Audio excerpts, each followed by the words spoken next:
Welcome to another inspirational episode of Voices for Tibet. I'm your host, Karma Tensum. I'm with the Tibetan Children's Education Foundation. Our mission is to help preserve Tibetan culture, find support for children's education, and even try and find some support for elderly Tibetans that need help.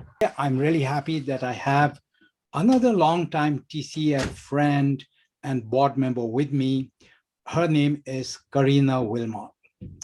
Carina is special in the way that she is perhaps the only Western volunteer to have served in one of our partner organizations in India. And during our interview, we are going to come back and talk about that. But for now, Carina, thank you so much for being with us today. Can I just begin this by asking you to introduce yourself? Oh, thank you, Karma. I'm honored to be asked to be part of this series. My name is Carina Wilmot. I live in Montana. I've been associated with the TCEF since 2000. That's when I first got started. Right. And we've had a long history since then. I've been in and out depending on my life status with children and whatnot, but I'm happy to be a board member now. Right. And Carina, I so appreciate, your long-time support. I know you've been a sponsor for a long time. You've been a board member, but I wanted to go back and see how this whole story started. I think it started with your amazing dad, Bill Wilmot. I know that he was one of the inspirational founders for TCF. In fact, I always believe that TCF, we are now celebrating 25 years. We just finished celebrating that. But in my heart, I know that I owe so much to the inspirational founders like Bill Wilmot. Tell me a little about your amazing dad, his love for Tibet, his passion for Tibet, and how he sort of roped you in to supporting Tibet and the Tibetan Children's Education Foundation. Well, that's exactly what he did. Actually, my father, his first exposure to Tibetans was through his friend Roy Andes, who's also a board member on TCEF. Okay. And he, in the course of his life, decided to become a Tibetan Buddhist. And this was in the early 90s. Right. And so he and Roy went on some trips to Asia. I went to Tibet, Nepal, India, Bhutan. He went all over. And he just fell so in love with the area and the people and the culture and the religion that he went back almost every other year for several trips. He took my brother along with him to Nepal and Tibet. Mm-hmm. And then he also took me in 1997 to Tibet as well. And neither my brother or I are Buddhist, but we also fell in love with the people and the area and the culture. Wow. So Carina, you actually were in Tibet as far back as 1997. I remember you sent me that beautiful image of you and Bill with prayer flags in front of Mount Kailash. Tell me a little bit about that trip. I'm fascinated because you have to remember, Carina, I left Tibet when I was just a little kid. So I have no real memories of Tibet. Gosh, I feel so fortunate to have been there and been able to go. My father had wanted to go to Mount Kailash, which is a holy mountain for Tibetans and Tibetan Buddhists, very spiritual mountain. And he needed someone to go with him. And he said, I'll pay your way if you go. And of course I said yes. So we took a long overland trip from Nepal. We took a truck and drove across Western Tibet. It was such an interesting trip because at some places we even lost the road. Like there was one road on the southern part, and a lot of places there were like 2 tracks where the tires of the vehicles would go. And some places we just lost the road. So it was, we got stuck in a river. I mean, it was such an experience because it was pretty rugged land. And yet all the Tibetans were thriving and happy. I was a little, I guess, taken aback by how unfortunate it was that the Tibetans couldn't travel in their own country. And I feel fortunate to have gone. And I also feel, I don't know what the word is. I sympathize with the Tibetans for not even being able to travel within their own country. So for an example, we would drive and we wouldn't see anyone for 24, 48 hours. And all of a sudden there would be a guard shack of Chinese guards standing there with automatic weapons, and there's absolutely nothing there. No town, no buildings, no houses. just the guard shack and the guard house. And Tibetans couldn't go past that one. It would be like in a valley. So that was the only way to go on the road. And we could drive up and pass through the guard shack with a few extra cigarettes and bribes and things, but we had to climb around the mountains to get around the guard shacks because they didn't have papers to travel.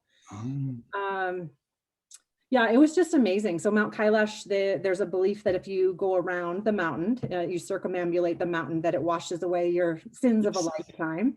Yes. And it's like 33 miles. I don't know how many kilometers.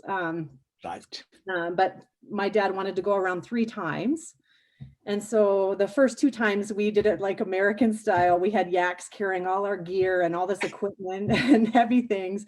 And the 3rd time we did it Tibetan style. So we did it in one day, got up in the middle of the night and started hiking and made it back very late, later that night. But I was just amazed that it was such an auspicious place. And there's so many people that it was just so special that, you know, here I am with my backpack and my power bars and my, you know, special drinks and my energy powers. And then there's this 5-year-old Tibetan girl with no shoes, and she would just hike right past me.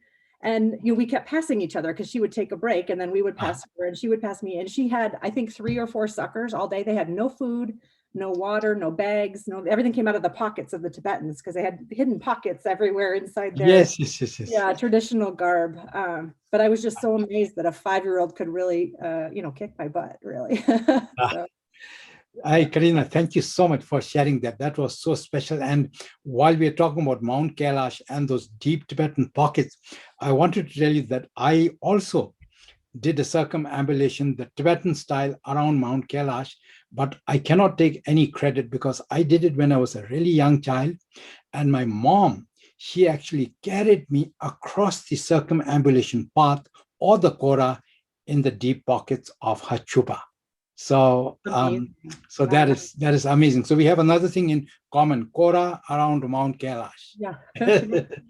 Okay, but I'm going to circle back to, you know, so your circumambulation of Mount Kailash, that was 1997. And then I'm going to jump back a few years to about 2000. I think that's the year when you volunteered at Kitseling, Clementown, the educational hostel that TCF helped to found. Tell me about that. How did that adventure come about?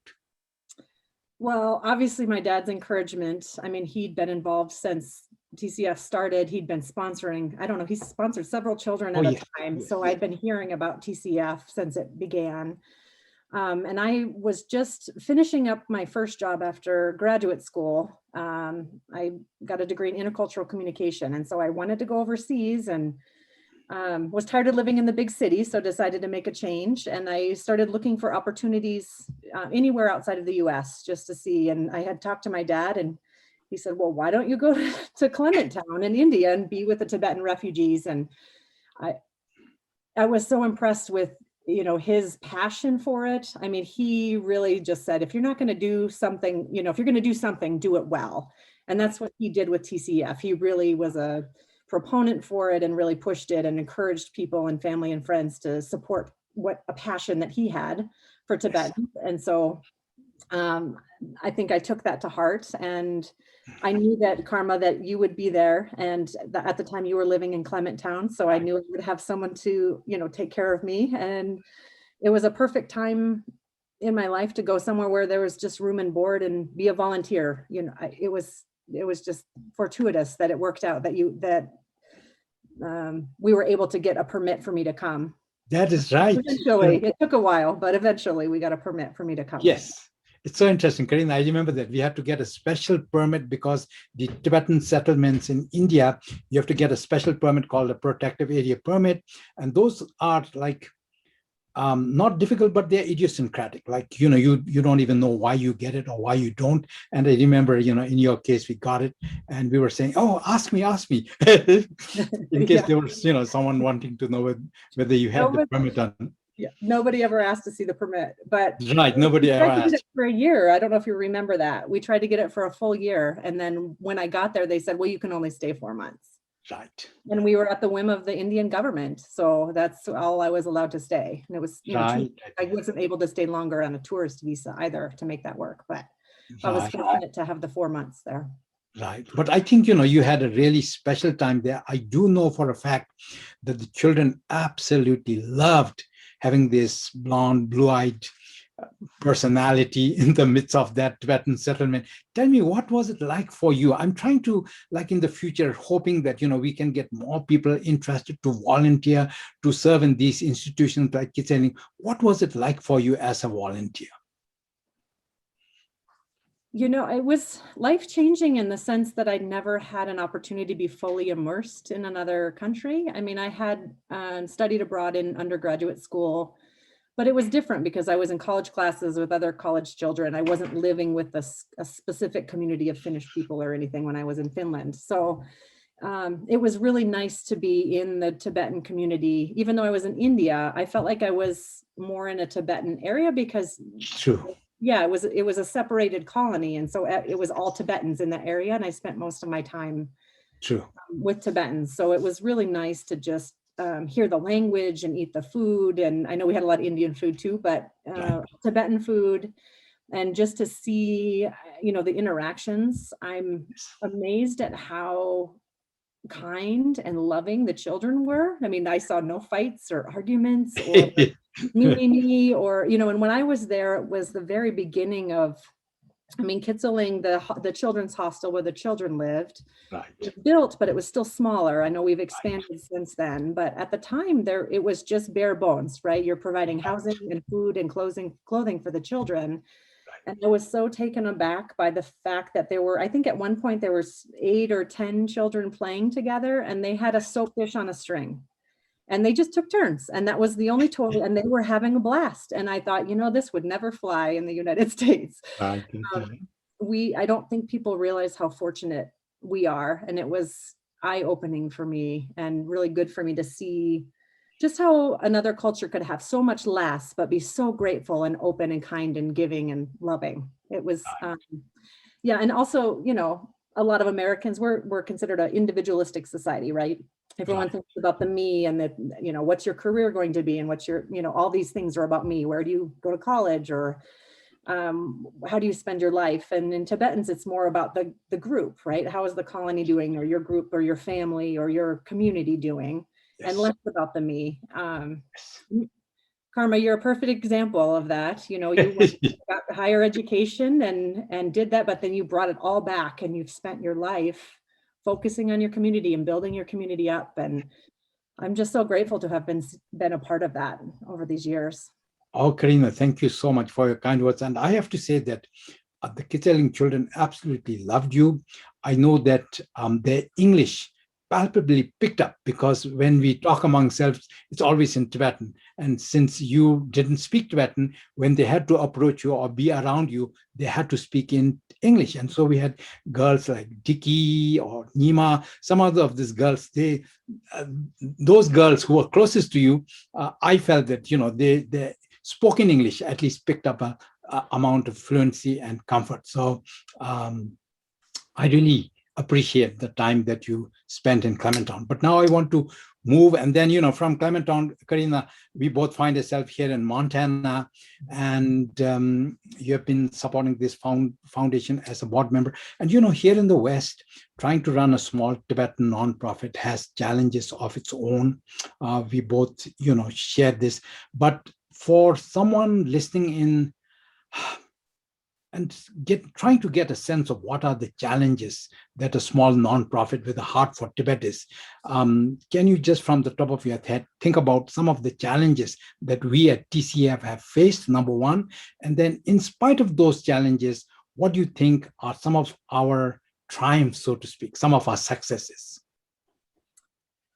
Gosh, I think the challenge is just being in the forefront of people's minds. I mean, there's so many worldwide crises and issues and problems that are on the forefront of the news, whether it be a war or famine or whatever it might be.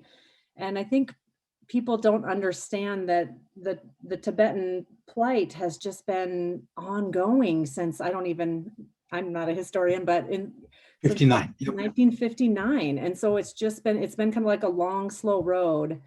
And it's hard to get people to understand that it's still so important to support Tibetans. Absolutely. Yeah, it's easy to focus on the urgent, the top headline news, and it's hard for Tibetans to get that headline. It really is. That is so true, Carina. You know, I've said this often, that sometimes you feel a little discouraged because some of these more current pressing headlines come, and then you feel like Tibet and those episodes, the flight of the Dalai Lama in 59, all that seem to recede sort of towards, we get lost in global consciousness. And I feel like nobody sort of no longer cares. But I know that that's not true also. Right here at TCF, I've just been fortunate to get the support of so many wonderful people.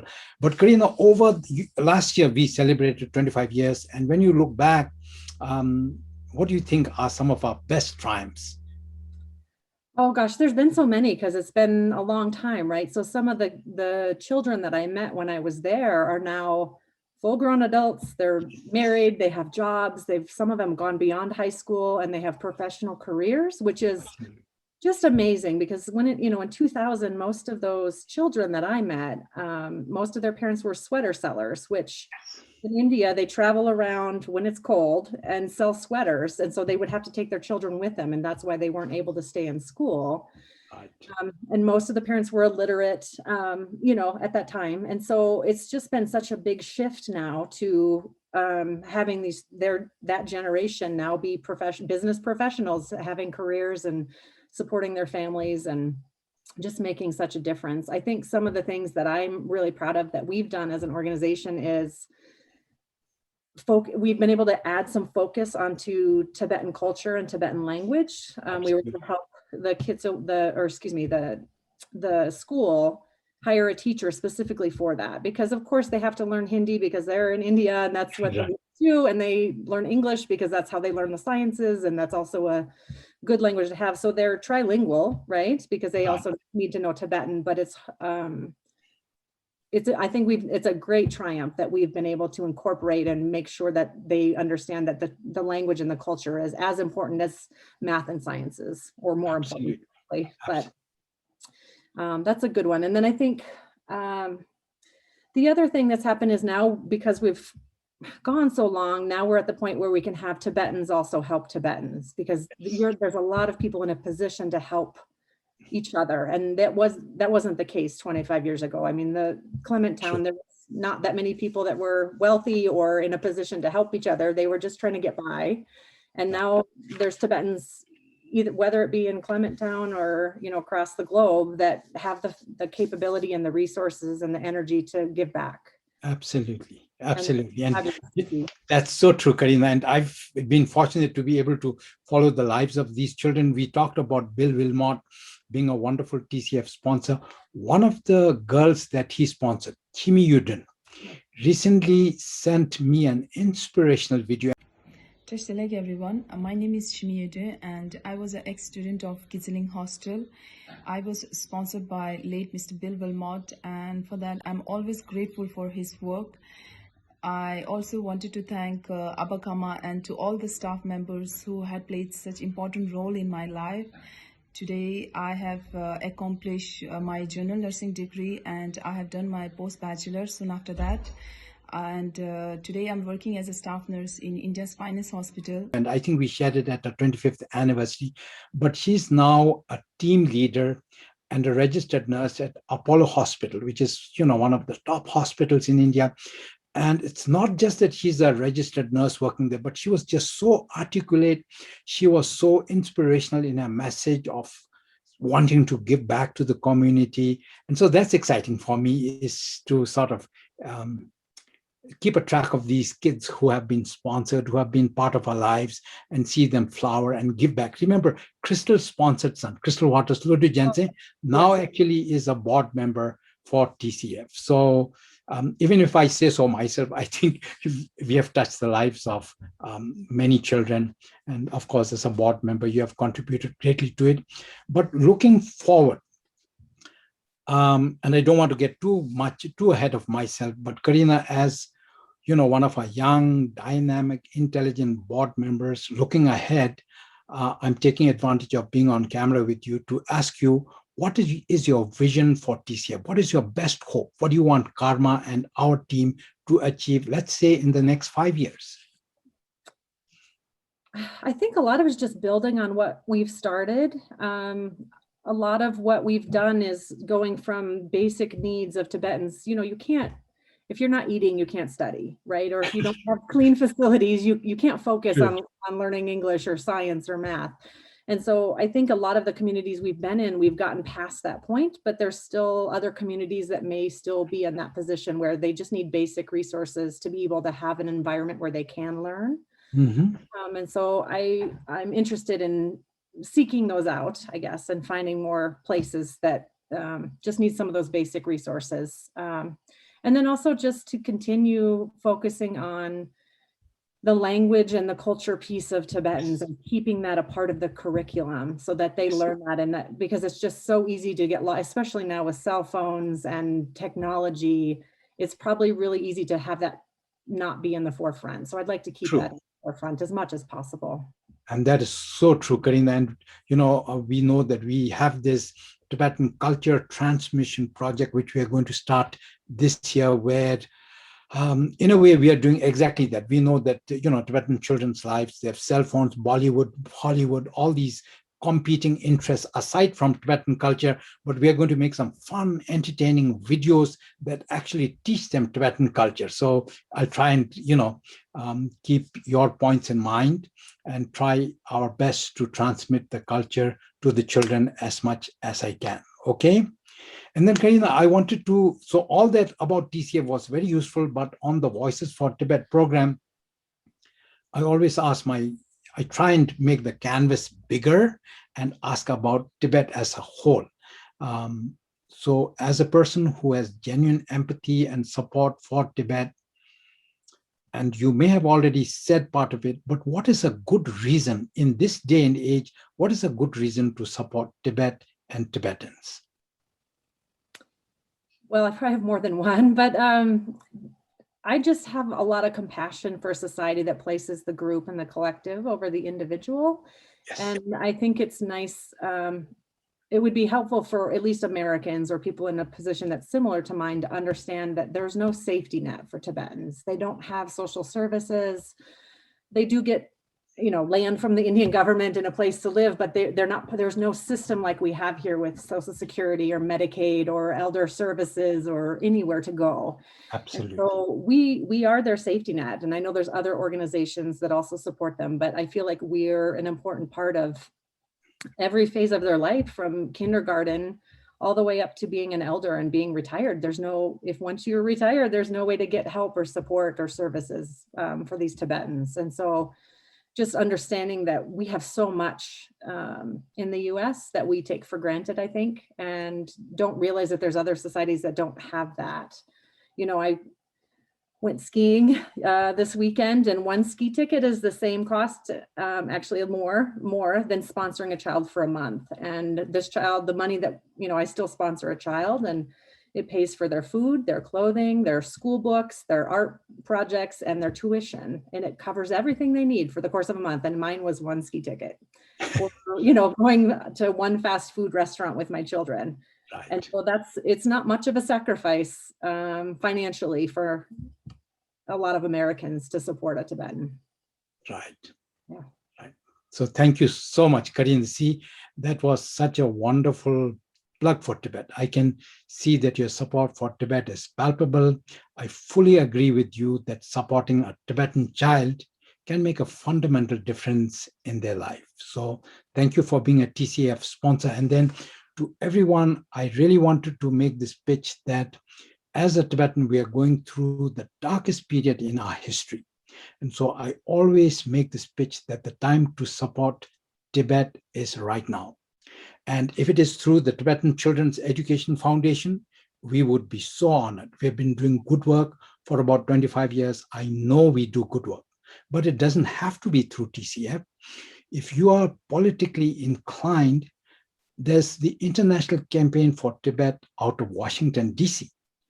Or let's say I give this example. If you're a student and you have more passion in your heart, but you're not in a position to sponsor a child or something like that, why don't you join a campaign like the Students for Free Tibet? So the important thing for me, for folks around the Tibetan Children's Education Foundation, is that people care for Tibet, that they support Tibet in some way. And if you want more information about how you can support Tibet and Tibetans, please reach out to us. Our website is super simple.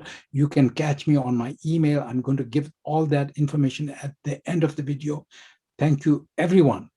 With Carina, I also want to thank everyone who has ever supported Tibet. Tashkilya and gratitude always. Thank you, Carina. Thank you.